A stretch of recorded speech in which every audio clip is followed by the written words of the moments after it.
ఉల్లిగడ్డ, ఆలుగడ్డ, ముల్లంగి, క్యాబేజీ, క్యారెట్, బీట్రూట్, క్యాప్సికమ్, బొత్తిక్కుళ్ళు, మంచి చిక్కుళ్ళు ఉన్నాయమ్మా.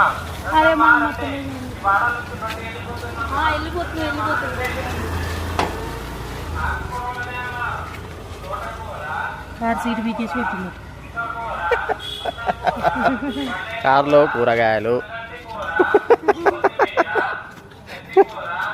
డాడీ మంచిగా డాడీ.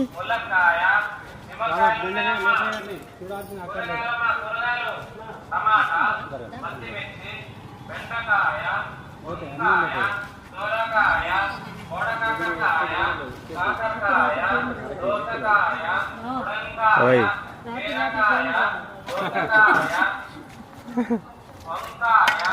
ఇంకా